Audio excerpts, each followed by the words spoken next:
Hello friends, welcome to Learn One. हमने friends हमने देखा था कि किस तरीके से जो है अदर ट्रांजैक्शंस यानी कि ब्लैंक चेक का ट्रांजैक्शन है, कैंसिल चेक का ट्रांजैक्शन है, साथ साथ जो है कि पीडीसी चेक, और जो हमने देखा कि किस तरीके से जो है हम बैंकिंग की कॉन्फ़िगरेशन थ्रू ये सब जो है कि वो मैनेज कर सकते हैं। ठीक है फ्रेंड्स, अभी जो है हम देखेंगे हमारे रिकन्सिलेशंस की जो है कि भाई टैली के अंदर किस तरीके से रिकन्सिलेशंस होता है। सो यहाँ पर जो है कि हमने रिकन्सिलेशन के दो टाइप्स देखे थे। एक जो हमारा था वो क्या था, तो कि मैन्युअल रिकन्सिलेशन था, और दूसरा था हमारा ऑटो बैंक रिकन्सिलेशन।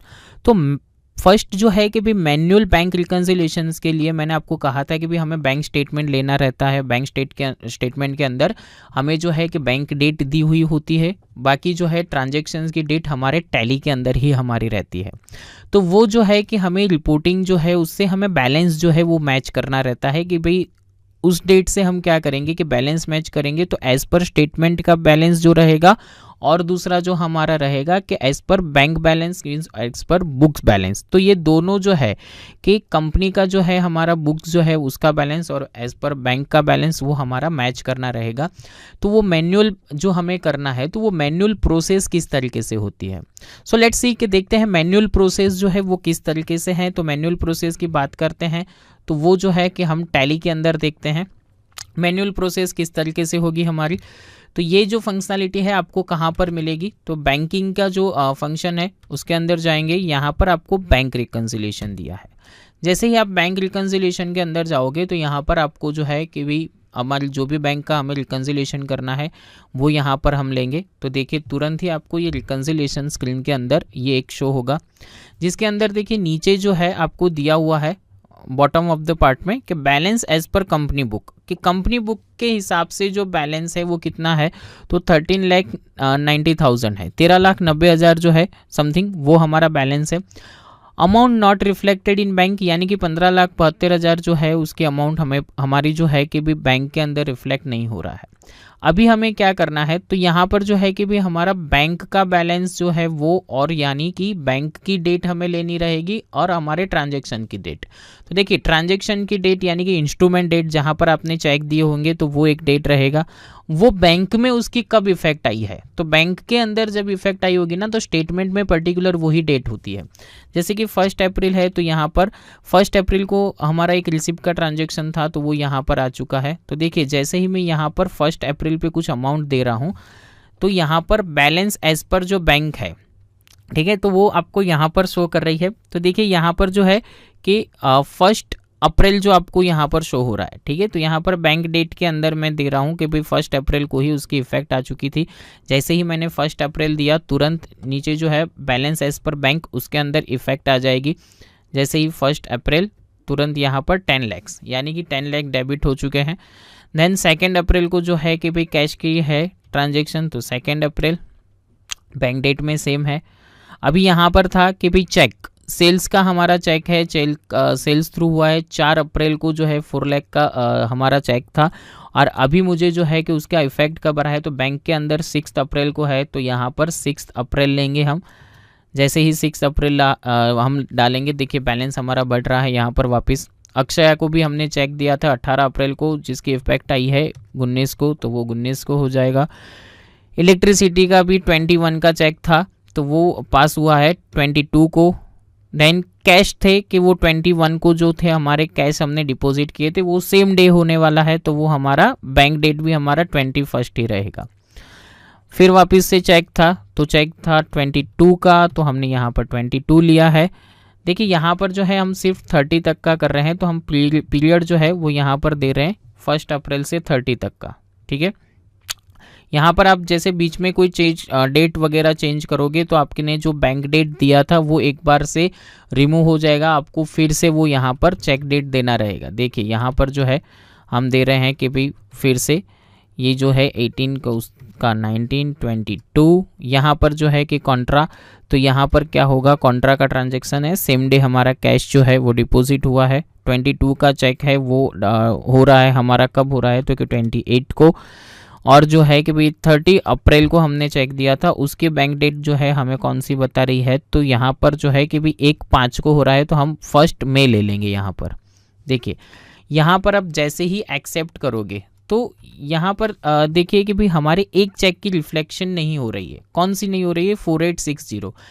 तो जब हम देखेंगे तो हमारे बैंक स्टेटमेंट के अंदर कितना बैलेंस था, तो कि 30 अप्रैल को हमारे बैंक स्टेटमेंट में 13,42,000 था। अभी हमारे ट्रांजेक्शन्स के हिसाब से क्या हो रहा है, तो 4860 भी हमारे 30 अप्रैल को आ चुके हैं। तो हम बैंक डेट में जब भी फर्स्ट में डाल रहे हैं तो जो है कि भाई हमारा बैलेंस यहाँ पर ये रहेगा। देखिए मैं फर्स्ट में नहीं डालूंगा, ठीक है, और फर्स्ट में ना डालने के बाद मैं जैसे ही एंटर करूँगा तो क्या हो जाएगा कि यहाँ पर मेरा जो बैलेंस है उस पर कुछ इफेक्ट जो है वो क्या है, नहीं हो रहा है, ठीक है, क्योंकि हमारा जो चेक जो है वो क्या है कि भाई चेक हमारा हो रहा है 4860 का, वो क्लियर होगा फर्स्ट मई को। तो फर्स्ट मई यहाँ पर मुझे देनी रहेगी। फर्स्ट मई डालकर आप जैसे ही उसको सेव करोगे तो आपका जो बैलेंस स्टेटमेंट के हिसाब से है और आपका जो बैलेंस है वो मैच होगा। उसको आप एक्सेप्ट करोगे तब जाकर आपका ये ट्रांजेक्शन्स पूरा सेव होगा। तो ये किस तरीके से हो रहा है, तो यहाँ पर हम ये मैन्युअल प्रोसेस कर रहे हैं, 1 बाय 1 स्टेटमेंट ले रहे हैं हार्ड कॉपी और उसमें से डेट देख कर हम यहाँ पर ऐड कर रहे हैं। तो देखिए ये थोड़ा सा हमारे लिए क्या हो जा रहा है कि भाई ये जब नॉर्मल थोड़े ट्रांजेक्शन है तो हम मैन्युअल कर सकते हैं, बट हमारे पास जब भी ट्रांजेक्शन्स का बेस बढ़ जाता है तो हम ऑटो रिकन्सिलेशंस भी टैली के अंदर करेंगे, ठीक है। तो वो किस तरीके से होगा तो वो हम देखते हैं। ऑटो रिकन्सिलेशन के लिए आपको क्या करना है, तो फर्स्ट ऑफ ऑल कि ऑटो रिकन्सिलेशन किस तरीके से होता है। तो जैसे कि हमने आगे देखा था कि भी ऑटो बैंक रिकन्सिलेशन जो है उसमें आपको बैंक का स्टेटमेंट जो है वो आपकी बैंक की साइट या तो फिर आपका जो है कि भाई नेट बैंकिंग है, एप्लीकेशन है, वहाँ से आपको उसको पहले डाउनलोड करना रहता है। जैसे ही आप डाउनलोड कर लेते हो तो उसके बाद आपको लेजर के अंदर जाकर पूरी ये प्रोसेस करनी रहती है कि जिसके अंदर कॉन्फ़िगरेशन करना रहता है। उसके बाद आप जो है उसको एप्लीकेबल कर सकते हो, ठीक है। तो यहाँ पर जो है हम पहले ट्रांजेक्शन्स के लिए क्या करेंगे, तो कि ये जो हमने ट्रांजेक्शन किए हुए हैं उसका हम रिकन्सिलेशन करेंगे और रिकन्सिलेशन के लिए ऑटो रिकन्सिलेशन के लिए टैली के अंदर आ चुके हैं। यहाँ पर जो है हमें अल्टर में जाना है और हमारा लेजर्स कौन सा हमारा लेजर था, तो HDFC बैंक।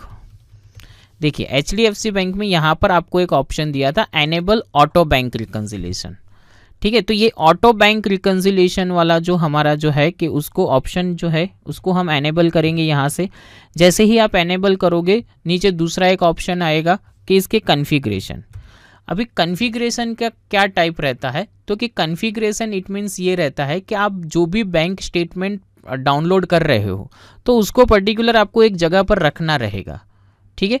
तो हम क्या कर रहे हैं कि भाई उसको पर्टिकुलर एक पाथ जो है वहाँ पर दे रहे हैं कि भाई जैसे ही हम डाउनलोड करेंगे, डाउनलोड करने के बाद जो है हम उसको पर्टिकुलर ये एक जगह पर यानी कि ये फोल्डर पर रखेंगे और उसके बाद जो है हम उसको इंपोर्ट करेंगे। अभी यहाँ पर आपको दो पाथ देना है, एक तो जहाँ पर आप बैंक स्टेटमेंट रखोगे वो पाथ और दूसरा कि आपका इंपोर्ट होने के बाद वो कहाँ पर जाएगा वो पाथ। समझ आ रहा है, ये दो पाथ है, यानी कि पहले तो आप नेट पर से डाउनलोड करके कहाँ पर रखोगे वो पाथ देना है, दूसरा कि आप जब टैली के अंदर उसको इंपोर्ट कर लोगे तो वो कहाँ पर आप रखोगे वो पाथ। तो देखिए यहाँ पर पहले जो है वो डिफ़ॉल्ट पाथ आ रहा है, आपको डिफ़ॉल्ट पाथ लेना हो तो आप ले सकते हो, अदरवाइज़ आपको कुछ स्पेसिफाई पाथ देना है तो आप पर्टिकुलर वो स्पेसिफाई पाथ दे सकते हो कि भाई डी ड्राइव के अंदर जो है यहाँ पर टैली प्राइम कर जो है वो, और उसके अंदर मुझे लेना है बैंक स्टेटमेंट, ठीक है। तो ये बैंक स्टेटमेंट करके आएगा। यहाँ पर मैंने लिख दिया, मैंने कोई फोल्डर नहीं बनाया है, मैंने पर्टिकुलर यहाँ पर लिखा है। तो आपको पूछ रहा है कि यहाँ पर आपका कोई फोल्डर नहीं है, आपको क्रिएट करना है, तो यस, तो ये आपका जो है ये यहाँ पर क्रिएट हो जाएगा, ठीक है। यहाँ पर कोई फोल्डर नहीं है, यानी कि आपकी जो पर्टिकुलर जो भी ड्राइव होगी तो वो ड्राइव यहाँ पर होनी भी ज़रूरी है, वो होगी तो आपका यहाँ पर जो है कि वो फोल्डर क्रिएट होगा, अदरवाइज जो है वो फोल्डर नहीं होगा। यहाँ पर सी ड्राइव के अंदर आपको करना है, तो सी ड्राइव के लिए आपको पूछ रहा है कि भाई आपको इसमें क्रिएट करना है, तो यहाँ पर ये क्रिएट कर देगा। आपको पर्टिकुलर वो स्पेसिफाई पाथ जो है वो यहाँ पर आप जैसे ही यहाँ पर लिखोगे, भाई सी के अंदर लिख रहे हो, डी के अंदर लिख रहे हो, तो वो पर्टिकुलर वहाँ पर ये पाथ क्रिएट कर देगा। यहाँ पर जो है हमने न्यू बैंक स्टेटमेंट का जो है वो हमने पाथ ले लिया है। दूसरा यहाँ पर जो मैंने आपको कहा कि भी इम्पोर्टेड बैंक स्टेटमेंट, यानी कि इंपोर्ट होने के बाद ये यहाँ पर जो है कि कौन सी जगह पर रहेगा, तो वो भी हमारा सी ड्राइव के अंदर ही रहेगा। तो यहाँ पर सी ड्राइव, उसके अंदर जो है हमने ये पूरा जो है कि यहाँ पर बनाया हुआ है। उसके अंदर हम ले लेंगे कि भाई इंपोर्ट बैंक स्टेटमेंट, ये वाला पाथ हमारा जो है वो हमने सेट किया और हमने उसको सेव कर लिया। यानी कि हमने जो है कि भी क्या किया है, तो पहले जब भी आपको ऑटो रिकन्सिलेशन करना है ना, तो आपको ये दो पाथ कन्फिगर करने होंगे। एक पाथ कौन सा रहेगा हमारा, तो कि जहाँ से हम डाउनलोड कर कर जो फोल्डर में अंदर रखेंगे वो सी ड्राइव के अंदर मैंने यहाँ पर जो बनाया था बैंक स्टेटमेंट करके, और दूसरा जो है इंपोर्टेड बैंक स्टेटमेंट करके मैंने फोल्डर बनाया, यानी कि जो इंपोर्ट होने के बाद डायरेक्टली वो फोल्डर के अंदर चला जाएगा। अभी रिकन्सिलेशन के लिए क्या करना है, तो बैंकिंग में ही जाना है। यहाँ पर आपको बैंक रिकन्सिलेशन में जाना है। यहाँ पर सेम एज जिस तरीके से हम ओपन कर रहे हैं वही हमें ओपन करना है। यहाँ पर आपको क्या करना है, तो कि एक्सेल सीट को आपको इंपोर्ट करना है। यानी कि आपने जो भी स्टेटमेंट डाउनलोड किया है टैली के अंदर, वो दो ही फॉर्मेट सपोर्ट करेगी, एक तो एक्सेल फॉर्मेट और दूसरा जो है वो CSV फॉर्मेट। ये दो फॉर्मेट ही आपको टैली के अंदर जो है वो सपोर्ट करेगी। इसमें आपको इंपोर्ट करना है, तो इंपोर्ट के लिए आपको यहाँ पर ऑप्शन दिया हुआ है अल्टर O इंपोर्ट, जिसके अंदर आपको ऑप्शन मिलेगा बैंक स्टेटमेंट।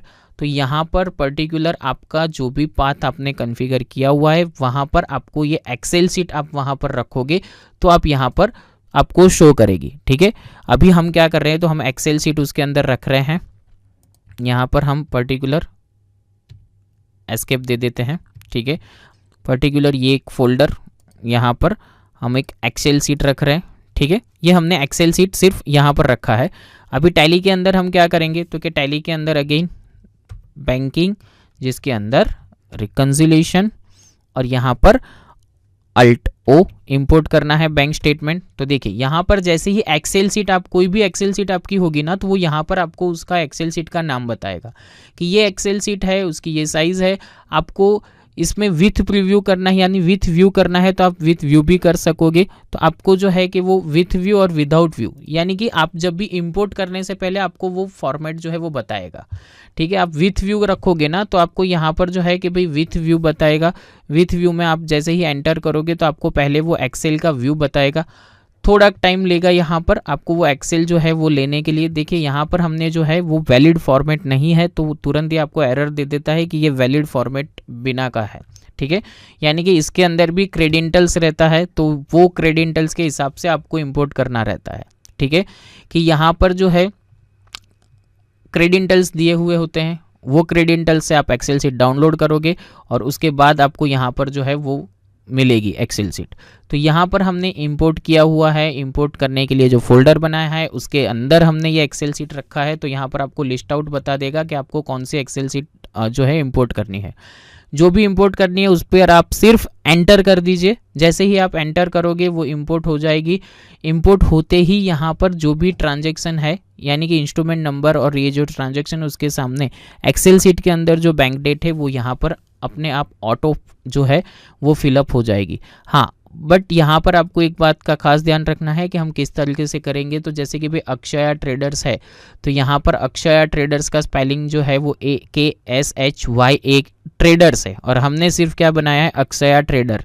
तो वो जो है वो रिकन्साइल नहीं करेगा, और वो जो रिकन्साइल नहीं करेगा वो आपको नीचे जो है अनरिकन्साइल में बताएगा। देखिए, reconcile unlink, reconcile on unlink, यानी कि ऐसे ट्रांजैक्शन के जो रिकन्साइल नहीं हुए हैं वो आपको नीचे रिफ्लेक्ट करेंगे यहाँ पर। और कौन से ट्रांजैक्शंस ऐसे हो सकते हैं, तो कि जैसे बैंक चार्जेस है वो भी आपको रिफ्लेक्ट होगा अनरिकन्साइल में, बिकॉज ऑफ के बैंक चार्जेस भी आपको स्टेटमेंट के अंदर मिल रहा है। ठीक है, तो उस पर से हमें ट्रांजैक्शंस करना रहता है। तो वो बैंक चार्जेस जो आपको अनरिकन्साइल में है वहाँ से ही, यहाँ से ही डायरेक्टली आप क्रिएट वाउचर करके उसका ट्रांजैक्शन भी आप पास कर सकते हो। ठीक है, तो ऑटो रिकन्सिलेशंस के अंदर मेनली हमारे पास क्या होना चाहिए, तो एक जो है कि भाई आप जब भी स्टेटमेंट इंपोर्ट करते हो तो वो स्टेटमेंट में आपकी एक्सेल और CSV फॉर्मेट की एक्सेल मीन्स के फॉर्मेट की जो है शीट होनी चाहिए। तो यहाँ पर देखिए, इंपोर्ट में जब भी आप बैंक स्टेटमेंट में जा रहे हो तो यहाँ पर आपको दिया हुआ है कि selected bank Excel and CSV format. PDF नहीं चलेगा, HTML फॉर्मेट नहीं चलेगा, नोटपैड भी नहीं चलेगा, सिर्फ और सिर्फ एक्सेल और CSV फॉर्मेट होनी चाहिए, तो ही वो आपको यहाँ पर शो करेगी। और इसको जब भी आप इंपोर्ट करोगे तो वो यहाँ पर आपको बैंक डेट भी दे देगा, और जो अमाउंट रिफ्लेक्ट नहीं होती है वो अनलिंक के अंदर आपको शो करेगा। ठीक है, तो ये कॉन्फ़िगरेशन जो है कि रिकन्सिलेशन के लिए है। ऑटो रिकन्सिलेशंस आपका जो है पर्टिकुलर वो होगा। ठीक है, इंपोर्ट स्टेटमेंट भी आपको शो, स्टेटस भी जो है वो आपको शो करेगा, जो मैंने कहा कि रिकन्सिलेशन है अनरिकन्सिलेशन है वो। सो यहाँ पर आप दो टाइप से रिकन्सिलेशन कर सकते हो। एक जो है वो मैन्युअल रिकन्सिलेशन हमारा होता है और दूसरा रिकन्सिलेशन जो है वो ऑटो बैंक रिकन्सिलेशन होता है। फ्रेंड्स, हमने ये जो टॉपिक देखा, इस टॉपिक के रिगार्डिंग आपको जो भी कोई क्वेरी है या तो आपके माइंड में कोई क्वेश्चन है तो आप forums.learn1.com पर लिख सकते हैं। राइट, तो फ्रेंड्स नेक्स्ट टॉपिक के अंदर हम देखेंगे कॉस्ट सेंटर्स, किस तरीके से हमें कॉस्ट सेंटर जो है वो क्रिएट करना है, कॉस्ट सेंटर क्या होता है, उसका इंट्रोडक्शन जो है वो सब हम देखेंगे नेक्स्ट टॉपिक के अंदर। Thank you.